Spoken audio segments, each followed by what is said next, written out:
Morning. Is everyone good to go? Yep. So we have 3 new cases of COVID-19 in Queensland overnight. 2 of those overseas acquired and detected in hotel quarantine. 1 locally acquired, 1 new case, a flight attendant who we think was possibly infectious from the 11th of July. She crewed 6 flights during that period between Brisbane, Longreach, Gladstone and Hervey Bay. The Chief Health Officer and the Health Minister will outline the details of those flights. It is absolutely urgent that we get every passenger on those flights tested as soon as possible. Queensland Health is standing up testing capacity in those locations. Minister Glenn Butcher was on one of the flights between Brisbane and Gladstone. He has been tested and is in home quarantine. Given this is some time ago, if we can get all of the passengers tested, that will give a picture of whether there is a greater risk here than we're currently aware of. There may be more contact locations during the day as health and police continue to talk to the person involved. For the first time, we've had, the first time recently, positive sewage test results in Byron Bay. This has just recently come to hand. New South Wales is not yet aware of any cases in Byron Bay, but clearly given the fact that Byron is within the border zone that we announced yesterday and implemented overnight, we'll be monitoring that very, very closely. It just underlines how critical it is that people in that border zone only travel for those essential reasons that were outlined. What's at stake is the border zone itself. If we can't keep the border zone safe, then we won't be able to keep those arrangements in place and people won't be able to move. And so it's really important that they only move for those essential purposes.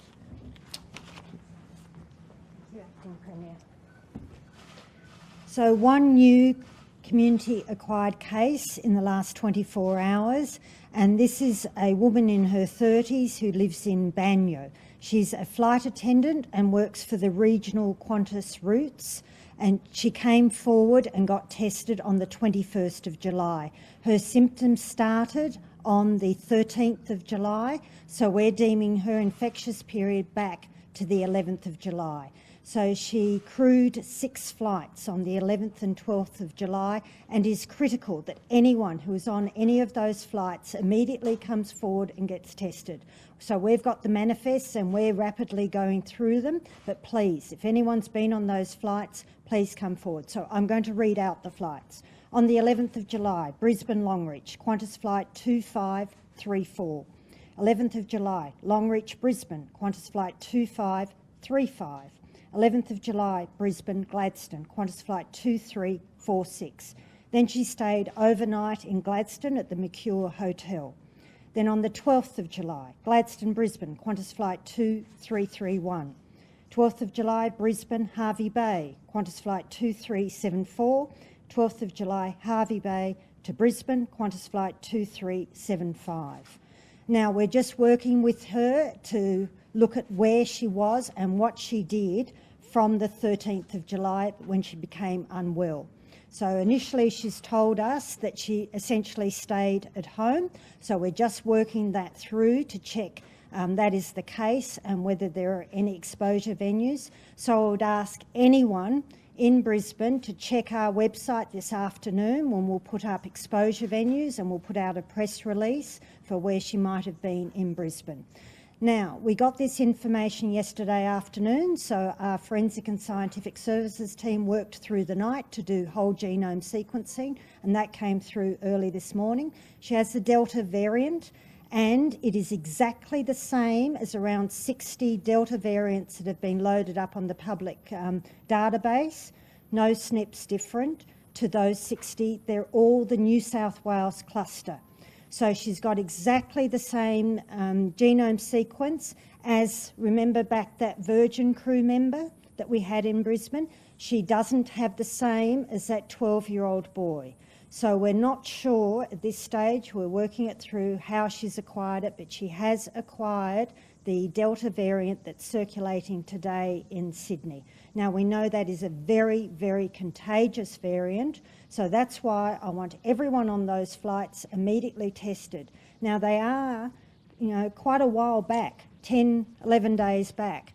So if they're all negative, we'll then have to work that through where else the risk has happened. But it's the same as always. Please, anyone with any symptoms at all, any symptoms at all, anywhere in the state of Queensland, come forward and immediately get tested so we can find people early.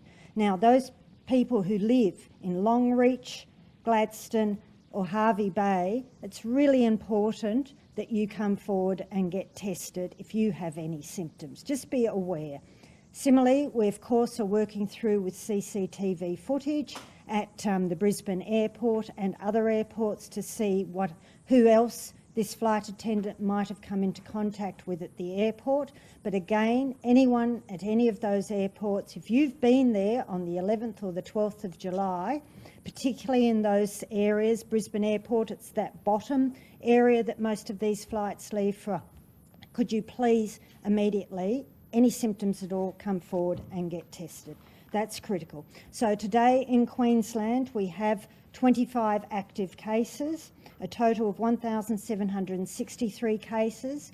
I'm becoming reasonably confident about all of our other outbreaks, but we can't be totally confident, so that's why we must continue wearing masks for another week. That is critical, particularly now we've got this latest outbreak that is most likely not related to any of these other outbreaks. It's a new outbreak. So we're just working through how and where this flight attendant, she does travel down into New South Wales, how and where she might have acquired the infection. We did 17,367 tests yesterday, which is a fantastic effort. Thank you to every single person who's come forward and got tested. That's what will keep us safe if people keep on coming forward and get tested. We currently have 5,741 people in quarantine in Queensland across home quarantine and hotel quarantine. It is essential that you follow those rules, please, that you stay in quarantine. Ring 134 COVID if you have any requirements while you're in quarantine, and we'll assist you so you don't need to leave quarantine. Then, as the Acting Premier just mentioned, late last night, the New South Wales contacted me about Byron Bay, that they've had a positive sewage detection. It's their first one there in a long time. They don't know what the cause of that might be. It could be that they've got a case in the community there. It could be that someone from Sydney's gone up and gone back to Sydney. They're working that through and they're doing increased testing in Byron Bay. This is why it is really important.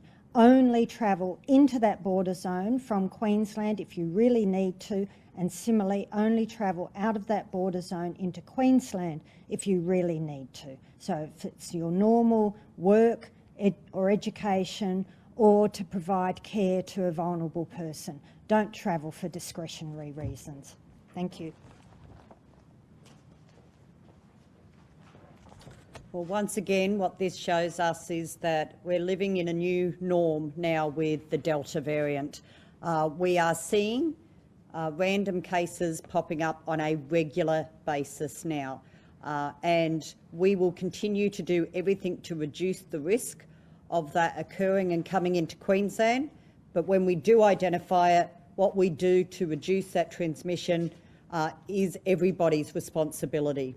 So the message is clear, and once again this case shows the importance of getting tested early if you have any symptoms whatsoever, but particularly people in Longreach and Hervey Bay and Gladstone, we will have extra testing capacity set up, particularly for all those people who have been on those 6 flights. Also, if you've been at the Brisbane Domestic Airport on the 11th and 12th, we are also asking you to watch for any symptoms, no matter how mild, come forward and get tested as well. But of course, if you are on those flights, you are a close contact, we require you to get tested, to reach out to Queensland Health and to stay isolated until you've been in quarantine for 14 days from when you were first exposed on that flight, which most of those people will mean only until Sunday or Monday. But it really is important we get the test done and we get those results to see if there is any further transmission whatsoever in Queensland.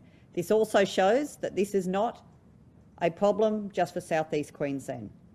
At any point, we can end up someone who has this virus going into our regions. So we need everyone to be vigilant across Queensland. Although we have mandated masks across the 11 LGAs, that doesn't mean you can't wear a mask to keep yourself safe elsewhere in Queensland. And by all means, we encourage you to do so, at least carrying the mask with you at all times. So if you find yourself in a situation where you can't socially distance, make sure you're picking up that mask. Can I just thank the Queensland Police Service with the changes to the border of New South Wales coming in at 1 o'clock this morning. We asked for patience on the road.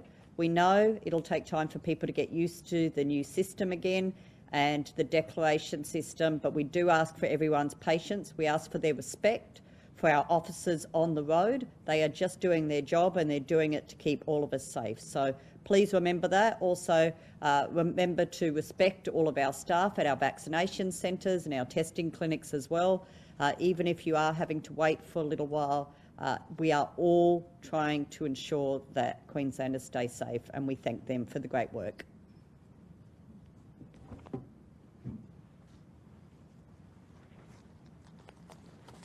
Morning. As of 1 a.m. this morning, went to our hard border regime, in particular on our road borders, but also for those arriving at our domestic airports. All of the 3 states now are declared hotspots and various levels of lockdown within those states. So that means 100% screening of everyone coming out of those 3 states, and unless they have an exemption or are a returning Queenslander, they will not be allowed in, and in fact they will be placed into hotel quarantine. As the Minister said quite rightly, now is a time for patience. We have seen, as we expected, every time we go to hard border closures, that there has been delays, there are backups. That will continue. We always know that as we get through this and people get used to the new system, and there has been changes to the border direction, in particular the cross-border direction, people really need to make sure they understand that. As always, anyone that is trying to do the right thing and might get it wrong, we will work with them. But it's very important, if they can get it right before they come to the border, they're going to get through much more quickly. So as that operation unfolds, we'll be updating you in terms of what we're seeing there. Yesterday we handed out 35 masks. So the masks are with us for a bit longer, particularly in the 11 LGAs. Please carry them, please wear them. We really would like not to have to hand out any masks, because that means everyone would be getting that right. We did intercept 1,416 vehicles at our road borders yesterday. 4 were turned around, 1 person placed into quarantine. At our domestic air borders, 1,220 persons processed, 15 refused entry and 100 into quarantine. At our international borders, we saw 170 persons arrive. We did issue 3 penalty infringement notices under the regime for the pandemic, and they all related to heavy freight vehicle operations. And on that heavy vehicle operation, the reminder is there to all freight drivers coming into Queensland that we will continue that operation as part of our hard border closure. So they will still be checked in terms of their compliance. Yesterday, 217 heavy vehicles were intercepted, and we saw a continued improvement, 23 not having the right passes and 6 out of the hotspot. So it is improving. It's still not to 100%, and that's where we want to get it. Thank you. Sorry, when did she start showing symptoms? When was she tested? And when did it come back positive? So she started showing symptoms on the 13th of July and got tested on the 21st of July, and it came back yesterday afternoon. A long time to wait to get tested? I don't know the specifics of why she decided to delay. That's being discussed with her now. You said that she had stayed home pretty much for that entire 8 That is what she told our staff. She works on the regional routes, not an international route. Do you think there needs to be regular testing? Well, we need to go and find out what's happened here and how she's acquired it, and to be able to answer those questions. She hadn't been to Sydney at all before then? And she does fly some of those regional routes into New South Wales, so we're looking into that now. Was she vaccinated? No. How many passengers were on board this flight? I don't have that, but they're those smaller planes that do those regional routes. So all that's being worked through at the moment. We're talking about hundreds, possibly thousands of contacts in that time. For those passengers who are on the flight, they go to their community. Well, we have to see if they're positive. One issue is that now we're day 10, 11, we'll know straight away whether or not they've been positive, and so whether there's any contacts beyond them. Will there be further restrictions in regional areas where she's visited? Well, not until we've tested all of those people and worked out what the risk might be. We're 18 months into this pandemic. Flight crew are, we know, really at risk of contracting and spreading the virus. Do you think it's acceptable that this person's waited more than a week after developing symptoms to get tested? I would have far preferred that she got tested on the 13th of July, of course I would have. How many people, have you contact traced on those flights so far? I'm getting all that now. So we only found out yesterday afternoon and immediately got into action. So we're just working all that through now. We'll be able to put it out this afternoon in the press release. Just on that though, how did Minister Glenn Butcher, how has he already tested negative? He hasn't been tested negative, he's been tested. Oh, sorry. Yeah, Okay. yeah. And where is she now? Is she in hospital? Or? Yes, in hospital. Do you have sewage results for all of those areas? Can you test the sewage in Longreach, Harvey Bay and Gloucester? Yes, we are testing across the state. At this stage, none of those areas have tested positive. And if people test positive for COVID in those areas, will they be flown to Brisbane? Is there Yes. capacity to take care Yes. of people in Longreach Hospital, for No, example? no, we will move them to one of our COVID hospitals. Just to clarify, as for how she contracted it, you're not sure, but it could have been in New South Wales. It's not linked to any existing outbreaks. Well, her whole genome sequence is identical to around 60 sequences that are loaded on the public database that are in Sydney. So she's definitely part of that Sydney cluster, but we know we've had some cases from that Sydney cluster up here in Brisbane. Now, she isn't linked to the 12-year-old boy and his family that acquired it in Sydney because she's 2 SNPs different. So she's not identical to that 12-year-old boy. She is identical to that Virgin crew member that we had quite a while ago, but that was a while ago, so I doubt she's directly linked. So I'm not sure that we'll ever find the direct epi-link, the direct person that's transmitted to her, but she's clearly part of that Sydney cluster. When we have the receptionist at Prince Charles, they've been in the community for a similar amount of time before getting tested, and you advised that we should go into a lockdown in Brisbane and Townsville. How come we're not going into a lockdown after the test? Because I need to get some results on those people on those flights, and then I'll make that decision. I don't have enough information at this point to make a decision. And Dr. Young, with the Byron Bay COVID-19 fragments, could we see a shrinking of the border bubble? Of course we could. That's why it is absolutely critical that people from the border zone only travel up to Queensland for those essential reasons. If we see people travelling for non-essential reasons, then we'll have to reconsider the border zone. Dr. just on those 3 areas, those 3 regional areas, one we travelled from Harvey Bay, do we know the vaccine rates in those areas, and if they're high in the southeast? I'm sure we do, but I don't have them on me, sorry. Longreach is very good. Of Longreach is course. very good. Yes. 1 in every 2 adults are already vaccinated in Central West Queensland. There's, just on another note, there's reports this morning of another NRL player breaching the bubble and trying to bring someone into a hotel here in Brisbane. At what point do you say, enough is enough, or what's the threshold for birding them out? I'm getting very close to it. So yes, I'm very, very concerned about what is happening with these NRL players, and you would have seen that imagery of the family hotel where they were sharing goods between verandas. So I am very concerned. What is going to be the point that you say enough is enough and get out? If I have any more breaches, So one more breach and that's Yep. it? yep, I'm very concerned. Is that for the families or the NRL teams? It's for all of them, yes. This is too risky. We just cannot have people deliberately breaching the rules. Questions about Premier? We've seen a number of times people waiting a long time before they get tested after showing symptoms. Do you think there needs to be some sort of penalty for people that wait this long and put the community at such risk? Look, Health and Police will continue to speak to this individual, and there are penalties that can be applied depending on the circumstances. But ultimately what's going to work here is not necessarily the penalties, just everybody understanding, absolutely everybody understanding that we have a collective responsibility here if we are sick to go and get tested. We've been saying it for a long time. I suppose that could be why people have got a bit complacent, but the risks now are as great as they've ever been, maybe even greater. And so anyone who is sick, any symptoms at all, please go and get tested. And do you have the number on how many Queenslanders have been fully vaccinated now, not just for Queensland Health, but across all Queensland residents? Yeah, I can get you the detailed figures, but as I say, we hit 2 million doses this week administered. We need to get to 8.5 million. So we know we've done about 1 in 4 that are eligible at this point.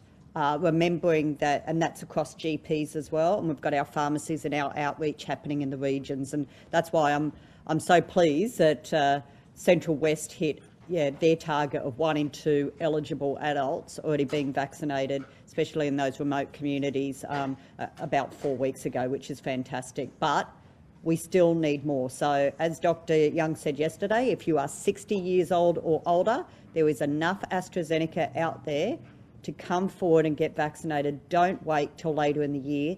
This new strain is highly contagious. It spreads far quicker than what we've seen before. And we cannot afford to wait and see transmission and broad transmission in our community. We don't want to wait to get to a point where New South Wales is right now. So please come forward and get vaccinated if you are eligible and you are 60 plus. We know that we have limited stock of Pfizer, so we'll continue to honour all of those bookings we already have in the system for first doses, and of course anyone who's due for their second dose, and those frontline workers. I've seen that the Commonwealth keeps talking about new priority groups. The reality is it doesn't matter how many people we prioritise, we still don't have the vaccine yet. So we need to get the vaccine into the country in large numbers so we can get people vaccinated, because what we are seeing in New South Wales and the fact that we are seeing half the country locked down right now is very concerning. And we will continue to see new cases pop up, including in Queensland. And the best protection we have is vaccines, so we want to see those vaccines. Does the department keep track of the percentage of people in Aboriginal communities who have been vaccinated? Sorry? Does the department have data on how many people in Yeah, because they know what their population, the eligible population, those who are 16 and older, they know their population base and they know how many vaccines they've done. And when we have done regional towns, we haven't gone in and said, well, we're just doing this age group or this priority group. We've gone into a remote town and we've done everyone who's eligible. And I have to say, our take-up rate in the Torres Strait has been incredible, over 70% take-up rate very early on of the vaccination, which is really good.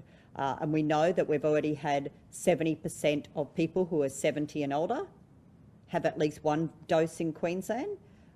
60 years and over, we've got about 60%. So, but that means 40% aren't vaccinated yet. So we really want those people coming forward. There's vaccine there, they're eligible for it.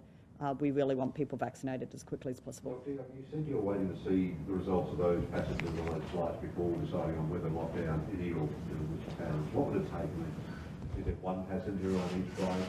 I just have to get the information. We've got to remember, though, we've done an enormous amount of testing in Queensland over the last few weeks because of all of our other outbreaks that have been going on. We're up to 10 outbreaks now in Queensland that are still active.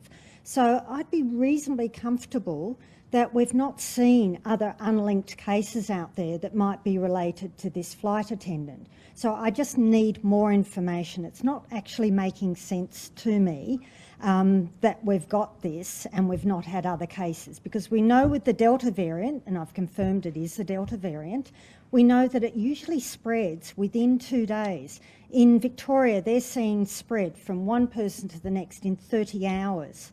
So I would have expected there would have been spread and then spread and then spread, and I've not seen that. So before I want to go and advise about something as momentous as locking down, and we know that we're always prepared to do it and we'll do it fast if we need to do it, I just need a bit more information because it's sort of not quite adding up to me. It's a bit weird. A little bit. Is it the masks on planes and in air? Might be. It might be. It could be that this flight attendant has done everything that was required and maintained distance and that there's been good hygiene. I mean, that's why we've got all those plans in place. So yes, it absolutely could be. So if not one single person on any of those 6 flights tests positive today, that would be very reassuring. But then I have to work through what this individual has done since the 13th of July when she's been in Brisbane. So she's only been in Brisbane since the 13th of July. She's not been on any more flights. So then the anxiety will spread to Brisbane as we work out what she's done here. Dr. Young, do you think the high vaccination rates in central West Queensland could be a blessing in disguise in this case? Of course, any vaccination is good. It's still not high enough to prevent spread, so we really want to see it at that 70-80% level before we'd not see spread. But yes, they have done a really good job. Sandstone Point Hotel a hotspot? Apparently the owners have been deep cleaning overnight and there's lots of confusion there. It could be, I don't know, I'm sorry. Another question for Cairns, where we've been sent some photos this morning of a quarantine hotel there. There's hair on the pillow, mould, dust. It looks quite dirty and they're concerned that it's not properly being cleaned. What checks and measures are in place? There are a lot, so happy if you send those through to the media team and we can look into them. Thank you. What would you say to the people in quarantine who have those concerns? I would like to see those photos, then we can go and find out about what's happened or not happened. That would be very helpful. Thank you. What sort of checks are in place? There are a lot of checks in place. As I said, please send me those photos. If you send them to the media team, they'll get them to me. Thank you. Can I just ask you a couple of questions about UNESCO? Sure. Does the Queensland Government support the federal government's bid to try to delay the draft decision until 2023? We're working with the Australian Government. We certainly want to see the Great Barrier Reef remain on the World Heritage Register. That's the signal to people right around the world that the reef should be on their bucket list, and there are billions of dollars of our economy, tens of thousands of jobs, reliant directly and indirectly on the Great Barrier Reef. And so we do want it to retain that recognition, but we also want to signal to the global community that we take serious the risks and the threats to the reef. That's what will help the global community be assured that the reef should remain on the World Heritage List. That's why we've suggested to the Australian Government that the Reef 2050 plan be released as a draft so that we can signal to them that we will take their feedback on board, that we are willing to add additional measures. We've asked the Commonwealth to consider incorporating in those additional measures additional water quality initiatives, as well as firm steps to address climate change locally, such as investing in renewables projects. Would a delay be a compromise at all? Yeah, we've certainly seen that in the past. So in previous rounds, rather than going straight to an in danger listing, they have put in place a process where they have, for example, sent delegations out, had an iterative process to come to a conclusion. That's basically what happened last time. We were elected in the middle of that process, partway through that process. But I think it started in 2012, 2013, and then had continued over several years. So I think that would be a positive outcome, would allow the Queensland and Australian governments to keep working together, keep putting together a plan that addresses those main threats: climate change, ocean acidification caused by climate change, and water quality runoff. Last question. Do you know if the Premier will be attending the opening ceremony? Look, I believe so. We saw that play out yesterday. We saw how important the IOC considers her attendance. What did you think of John Fraser's comments yesterday afternoon that he needed to fix it? Look, I think what we saw publicly was a snippet of what had obviously been a more ongoing dialogue between the delegation. I've spoken to the Premier about it. She said that she's not offended. So I think we can all kind of move on. Thank you.